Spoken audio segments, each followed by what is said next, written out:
Nous recevons énormément de correspondances à Bordeaux-Aquitaine et ce matin, dans notre courrier, nous avons reçu une lettre fort émouvante. La voici. Monsieur, j'ai 101 ans et l'on m'assassine. Au secours. Cette carte postale venait d'une vieille dame. Et cette vieille dame, c'est la villa algérienne au Canon. Madame Barrault, cette villa algérienne, en quelle année a-t-elle été construite? Elle a été construite en 65. C'est-à-dire qu'il y a 101 ans. 101 ans, oui, et je suis arrivée à la ville algérienne au mois de juillet 1906. Qui l'avait fait construire, cette villa? Monsieur Léon Lesca lui-même l'a fait construire, étant architecte au port d'Alger, qui avait construit le port d'Alger. On lui a donné en échange du terrain à la ville, qui n'était pas la ville algérienne en ce moment, qui n'était rien. On lui a donné du terrain à 2 sous le mètre. 2 sous le mètre? Oui, c'est de là que ça s'appelait la villa algérienne, qui avait des beautés dedans et tout, des choses d'Algérie, tout ça, qu'il avait rapporté d'Algérie. C'était magnifique. En somme, c'était un souvenir. C'était un souvenir.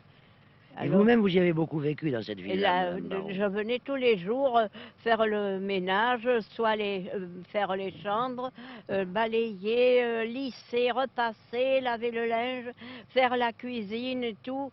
Et entre parenthèses, rire un petit peu dans les chambres, un peu. On avait, en ce moment-là, on était large dans les escaliers quand on se rencontrait avec la femme de chambre et le valet de chambre. Eh bien, on faisait des farces à se tenir de rire. Alors, Madame Lesca, écoutée par le passe-plat, me disait, elle disait, mais qu'est-ce qu'il y a? Oh, c'est Jeanne qui fait des farces. C'était vivant, c'était joli. Et cette villa est restée donc une résidence pour la famille Lesca? Pour la famille de Lesca, qui, Monsieur Lesca, a eu 4 enfants. Et alors, tout le monde, l'été, c'était principalement l'été que tous les enfants venaient, les enfants, petits-enfants, et la villa était complète, c'était au comble. Mais à l'époque, il n'y avait pas les voitures comme celle du boulanger qui viennent passer, parce qu'il n'y avait pas de route. Non, il n'y avait pas de voiture, c'était du sable.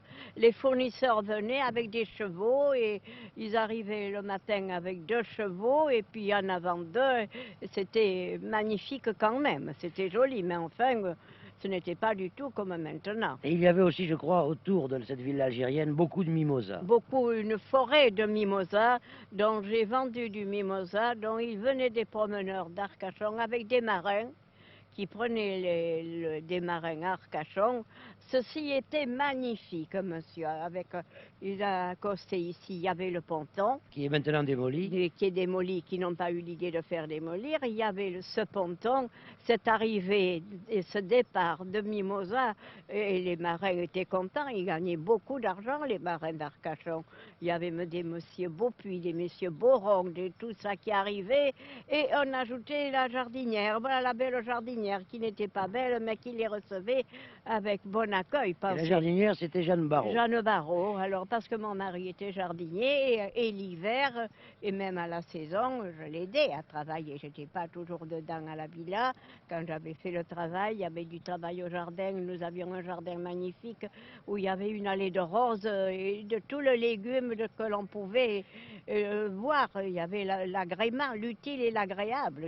Et aujourd'hui, Jeanne Barrault, cette villa algérienne, on l'a démolie. C'est à pleurer.